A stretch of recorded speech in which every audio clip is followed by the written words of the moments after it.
अज़ीज़ तलबा तालिबात अस्सलामु अलैकुम।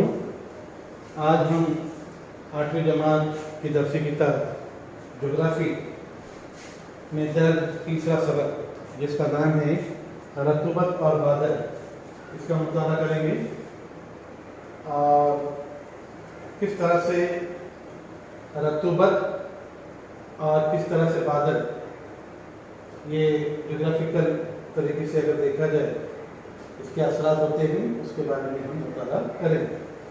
तो देखिए, हवा की हालत पहला पॉइंट है। मुख्तलिफ मकामात पर हवा की मुख्तलिफ हालतें होती हैं।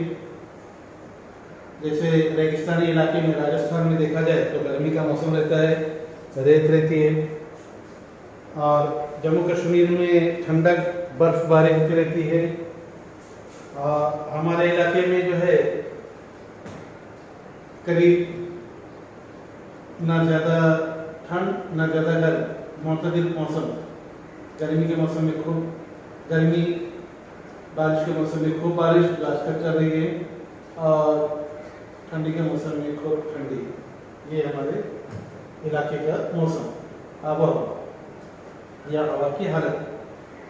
एक ही मुकाम पर साल भर में मुख्तलिफ मौसमों में हवा की अलग अलग कैफियत होती है। जैसे ठंडी के मौसम में ठंडक, गर्मी के मौसम में गर्म, और इसमें जो है बारिश के मौसम में अगर बारिश रुक गई है तो गर्मी का एहसास होता है, रेनकोट वगैरह पहन के तब।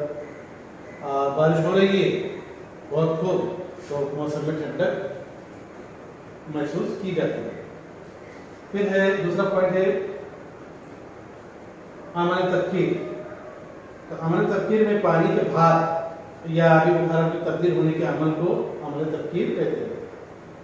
पानी के भाप या आबी बुखार में तब्दील होने के अमल को क्या कहा जाता है? अमल तफकीर कहा जाता है। और तफकीर के अमल की रफ्तार पर हवा की खुश्की, दर्जा हरारत और हवा के बहने की रफ्तार का यानी मुताला किया जाता है कि कितनी तेज हवा है, कैसे है, ये इस तरीके से होता रहता है। अगला जो है फिजाई रतूबत।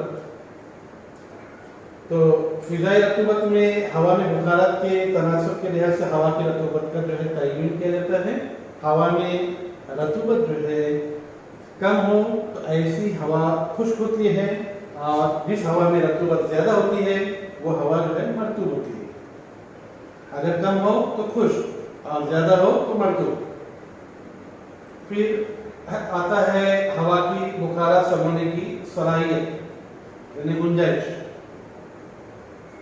तो उसमें देख सकते हैं आप कि हवा खास दर्जा हरारत पर एक खास मिकदार में आबी बुखारात को जो है आबी बुखारात को समझ सकती है। हवा जैसे जैसे सर्द होती है उसी तरह से उसमें बुखारात को समझने की सलाहियत कम होती जाती है। इससे पता चलता है कि गर्म हवा सर्द हवा के मुकाबले में ज्यादा बुखारात समझ सकती है। और एक खास दर्जे हरारत पर हवा की बुखारात सहाने की सलाहियत और बुखारात का तनासब यकसा होता है, और हवा की ये कैफियत मुतदिल कहलाती है। मुतदिल, न ज्यादा गर्म न ज्यादा सर्द, इसको कहेंगे मुतदिल। ठीक है। अब जो है यहाँ पर एक और हवा की बुखारात समझने की सलाहियत में गुंजाइश, उसमें देखो एक ये दिया हुआ है, चार्ट दिया हुआ है। आपके यहाँ ये दिया हुआ नहीं, आपके पास जो है 1.5 दिया हुआ है। अशारिया के बाद कितने भी नंबर है उसको अलग अलग पढ़ना है, ध्यान देना। तो देखो हवा का दर्जा हरारत दर्जे सेल्सियस या डिग्री सेल्सियस पढ़ सकते हैं। ठीक है। तो -5 दर्जे सेल्सियस, 0 दर्जे सेल्सियस, 5 दर्जे सेल्सियस, 10 दर्जे सेल्सियस, 15 दर्जे सेल्सियस, 20 दर्जे सेल्सियस, 30 दर्जे सेल्सियस और 40 दर्जे सेल्सियस। अब यहाँ पर बुखारात समझने की सलाहियत ग्राम पर क्यूब मीटर में दिया है। तो वो किस तरह से उसका मुताला करेंगे, तो ये दिया हुआ है। तो -5 दर्जे सेल्सियस पर 3.26, 0 दर्जे सेल्सियस पर जो है 4.85 ग्राम पर क्यूब मीटर। इसके साथ लगाना, ये ग्राम पर क्यूब मीटर। ठीक है, अगला जो है 5 पर जो अगर देखा जाए 5 डिग्री सेल्सियस पर 6.8 सी पर ग्राम पर क्यूब मीटर। उसके बाद जो 10 डिग्री सेल्सियस पर 9.4 सी पर ग्राम पर जो है क्यूब मीटर कह सकते हैं। मकर, क्यूब का मतलब है मकर और स्क्वायर का मतलब है मुरब्बा। ये आपको पता है, मैं सब पढ़ते हैं, आपको मालूम है। फिर 15 डिग्री सेल्सियस पर 12.83 ग्राम पर क्यूब मीटर।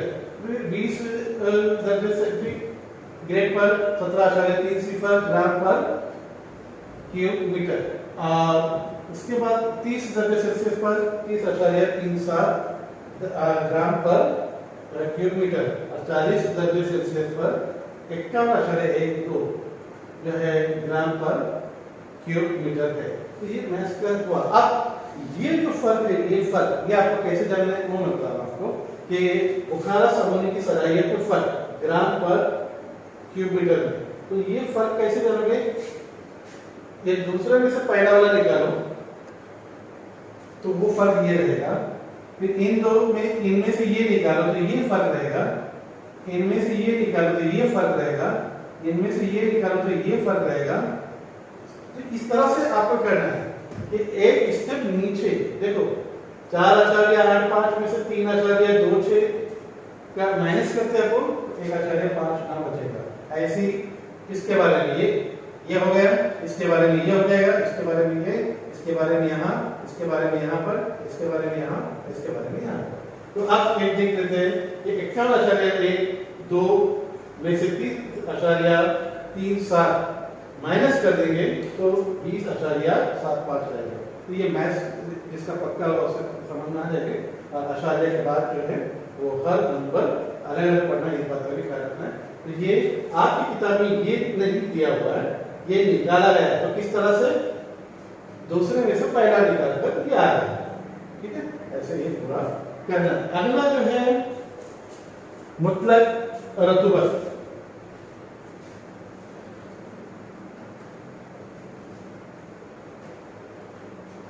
मुतलक जो है रतूबत का ख्याल रखना है। एक मखसूस दर्जे हरारत, ठीक है, जो है पर एक मकब मीटर हवा में जितने ग्राम बुखारात होते हैं उन्हें या उसे मुतलक रतूबत कहते हैं। रतूबत की पैमाइश उम्मन ग्राम फी मकब मीटर की इकाई में की जाती है, ग्राम पर क्यूब मीटर में किया जाता है। अच्छा, उसके बाद साहिली इलाकों और इस्तिवाई खित्तों में मुतलक रतूबत निस्बतन ज्यादा होती है। इसके बरक्स खुश्की के इलाका कुदबी इलाकों में मुतलक रतूबत जो है निस्बतन कम होती रहती है। और जमीन पर खुश्की और पानी की तकसीम, मौसम वगैरह अवामील जो है मुतलक रतूबत पर असरअंदाज होते हैं। ये एक समझ में आ जाएगा। उसके बाद जो है अगला के कह सकते हैं इजाफी रतूबत।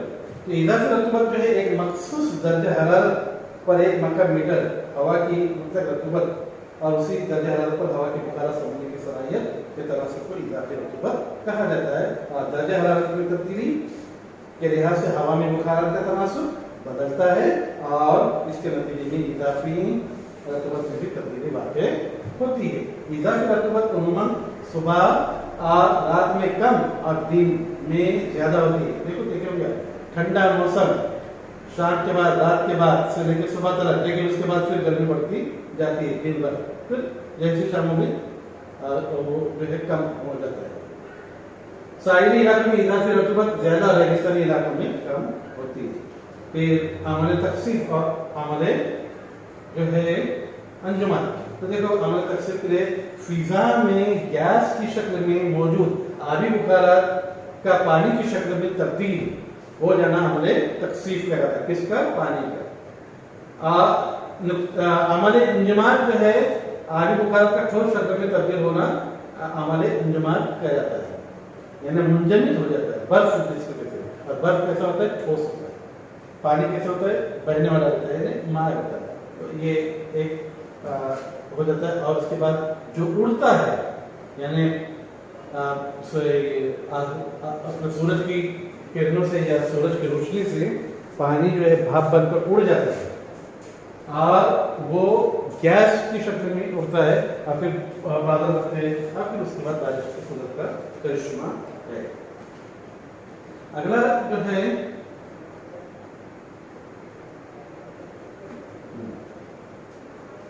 दर्जा हरारत में कमी होने से हवा की इजाफी रतूबत में क्या होता है, इजाफा होता है। इसकी वजह से तकसीफ अंजुमान का जो है अमल होता है। उम्मन आमतौर पर खुली हवा में मौजूद आबी बुखारा की तकसीफ फिजा में मौजूद मिट्टी या नमक के ज़रात वगैरह की इर्द गिर्द होती है। जमीन से करीब शबनम पाला और तकसीफ की शक्लें हैं, जबकि जमीन से दूर बुलंदी पर आसमान में बादल तकसीफ की शक्ल है। बादल और उसकी किस्में दूसरा यानी चैप्टर के दो हिस्से, एक रतूबत और एक बादल। रतूबत हो गया, अब बादल के ताल्लुक से बात होगी। तो देखिएगा बादल जो है किसे कहते हैं, पहले उसकी तारीफ देखो। तकसीफ के अमल की वजह से फिजा में नहायत बुलंदी पर नहायत बारीक आबी ज़रात और बर्फ के ज़रात हवा में तैरते रहते हैं और हवा में मौजूद गर्द गुबार के ज़रात से वो जुड़ जाते हैं और बड़ी जसामत के बन जाते हैं। इनके इस्तेमाल क्या कहते हैं, बादल कहा जाता है। और इसके अगर किस्में, तो किस्में जो है 10 है। कितने 10 बादल की किस्में कितने 10। एक है सेरस, एक सीरो स्टेटस, फिर जो है सीरो क्यूमुलस, फिर है अल्टो स्टेटस, फिर है अल्टो क्यूमुलस, फिर है स्टेटो क्यूमुलस, फिर है स्टेटस, फिर है निम्बो स्टेटस, फिर है क्यूमुलस और फिर है क्यूमुलो निम्बस। अब इसके बारे में एक एक के बारे में हम लोग जान लेंगे। तो देखिए कैसे हो। पहला जो है आपका है सीरस। तो सीरस के बारे में ये उम्मन जो है रेशेदार होता है। कैसा होता है, रेशेदार। और दूसरा जो है सेरो स्टेटस, सेकंड नंबर, ये शिकन पड़ी हुई चादर की तरह नजर आते हैं और इनके इर्द गिर्द जो है अगर देखा जाए तो अक्सर रोशनी का एक हाला सा बना रहता है। तीसरा पॉइंट है सीरो क्यूमुलस। तो सीरो क्यूमुलस के बारे में देखिए। सीरो क्यूमुलस जो है बादल की गियर छोटी छोटी लहरों के ग्लो जैसे होती है, जमात के मालूम होती है। फिर चौथा पॉइंट है अल्टो स्टेटस। अल्टो स्टेटस ये होता है। तो देखो, तो अल्टो स्टेटस बादल की तह की मोटाई कम होती है। इन बादलों में से सूरज दिखाई दे सकता है, मगर हमें सूरज दुनिया रंग के शीशे में से जिस तरह दिखाई देता है वैसा दिखाई देता है। उसके बाद जो है पांचवा पॉइंट जो है अल्टोक्यूमुलस। तो अल्टोक्यूमुलस जो है तयदार और लहरिएदार गिरत के होते हैं। उम्मन ये सफेद रंग के होते हैं और इनमें काले सफेद रंग का शेड होता है। फिर छठा पॉइंट है आपका स्ट्रेटोक्यूमुलस। तो वो देखिएगा स्ट्रेटोक्यूमुलस इस किस्म के बादल जो है तयदार होते हैं। कैसे होते हैं, तयदार होते हैं और इनका जो रंग होता है तो सफेद धुआं सा होता है। इसमें मुख्तलिफ बादलों के दायरे शक्ल का जमाव नजर आता है। सातवां जो है स्टेटस। तो देखिए कैसा है, स्टेटस बादल भी तयदार होते हैं और इनका रंग जो है वो सुरमई होता है और तय का हिस्सा कैसा होता है, हमवार होता है। आठवां देखो निम्बो स्टेटस। तो निम्बो स्टेटस के बारे में बात करेंगे। तो निम्बो स्टेटस बादल मोटी तय के होते हैं। कैसे होते हैं, मोटी तय के होते हैं और गहरा, इसका रंग कैसा होता है, गहरा सुरमई रंग होता है। इन बादलों से रिमझिम वर्षा और बर्फबारी होती है। अभी बारिश की आवाज़ आ रही होगी आपको, इसी से ताल्लुक बारिश किससे होती है, बादलों से होती है। फिर है क्यूमुलस बादल, क्यूमुलस। तो देखिए ये हवा का जबरदस्त उमूदी बहाव इन बादलों के बनने में मालूम साबित होता है। ये बादल कबील हफ्सा और मुकदमे में होते हैं। वो किस रंग के होते हैं, वो जो है मटियाले रंग के होते हैं और क्यूमुलस बादल फरहत वक्त हवा की निशानदेही करते हैं।